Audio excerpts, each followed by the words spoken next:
14 garaahade gudida lahaa cuqaashu la socotay iyo hosiba culimadii siba garaajaha macgaraabkii allah galo siba garaajaha macgaraabkii allah galo ogeesiba tahay wali higa gadaal hamarin ogeesiba tahay wali higa gadaal hamarin hadalka uu yiri haraad baba igaga baay hadalka uu yiri haraad baba igaga baay hurdashaniyo 10 sano oo hurdaahan waayay baan ku helay 15 sano oo hurdaahan waayay baan ku helay go'aankaad qaadateen guulayaha ka timi ilaahayow bahari gara habkoodii uu galaa ilaahay waa bahari gara habkood waquu gale musabixi waxaan leeyahay dalka iyo deegaanka uma dhalan noo nabadgeli hadaad asxaankii iyo nabadgelyadii iyo walaaltinimadii lagu bariyaa diiday waxaan dhahayaa madaxweynaha ina Cumar Geelle waxa uu sheegayaa gabadhii uu Saadiq Johnson ma aha Xasan Sheekh Maxamuudna uu uga dhigay shuhuuda Ismaaciil bahalkii Muuse Shaanina uu uga dhigay maaragta marxaantiga ma ahan Muuse ma Ismaaciil Cumar Geelow waxaan ku sheegayaa meeshan waxa la yiraahdaa daraawiishta hore bay cadaan iyo madowga gumaysi uga diideen adiga oo maaragta jooga meesha magaceeda gumaysi ku nool Francisco gumaystana oo Soomaalida aad ahayd gumaysi ka qaadayna waxa weeye maanta inaad ka bahadashado inta Muqdisho tagtid aad tiraahdo aniga masiirkeeda ha la igu soo wareejiyo ana dhexdhexaadinaye horta kuuma eka kuumana magaciisa horta meeshan gabadhaadi ninku qabay aad ninka kale ku dartay ma aha inta ku talaga gabadhii ninku qabay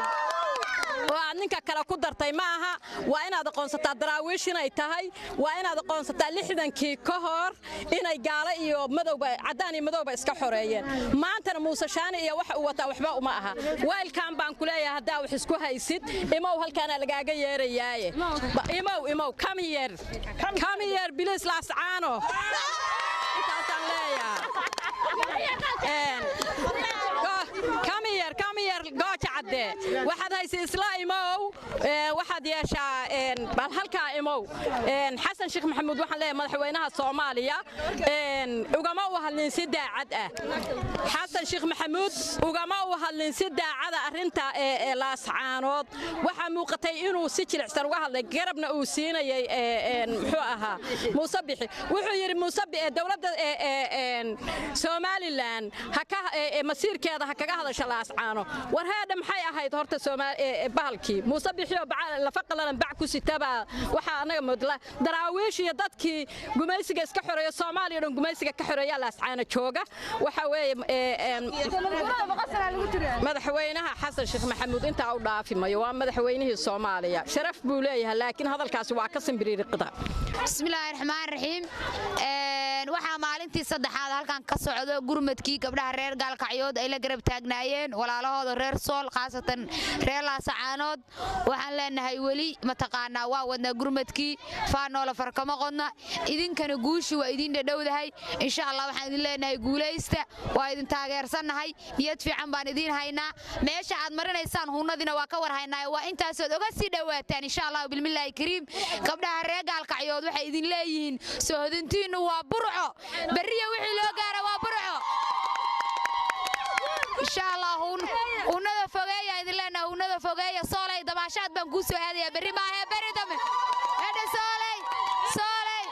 السلام عليكم دمان كان waxaan ka salaamayaa dhalinyarada reer Gaalkacyood iyo dhalinyaro kasta oo Soomaaliyeed oo ka soo gurmatay gobolada Soomaaliya oo dhan ma aha waxa loo dagaalamayo Soomaalinimo loo dagaalamaya waa ninkan Muusabixi ee diidan Soomaalinimada waxa la diiday loo dagaalamayana ma ahan khaatimo kaliya ee waa Soomaaliya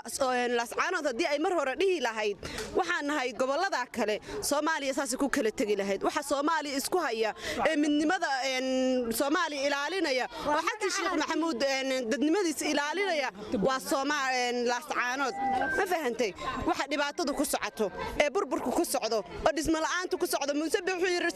laascaanood waan hormariyay waxa uu qabtay anaga dadkii deegaanka deganaa habeen wuxuu u qabtay oo qurux leh oo qiimo leh ma jiraan calan buluugana gogasha ku gogolato uu ka warqaba laakiin hal doorada la dilayo kama uu warqabo wixii dilay dhibaatada lagu dhaxdeysanayo kama uu warqabo midda labaad aan ummadda Soomaaliyeed aan ogeysiinaya waxa ay tahay Muuse Biixi dhibaatada iyo faragelinta iyo cadaawad uu ku hayo Laascaanood oo kaligeed uu ku hayo waa cadaawad uu Soomaaliya oo dhan u qaba ma ahan ha fiirinina Laascaanood kaliya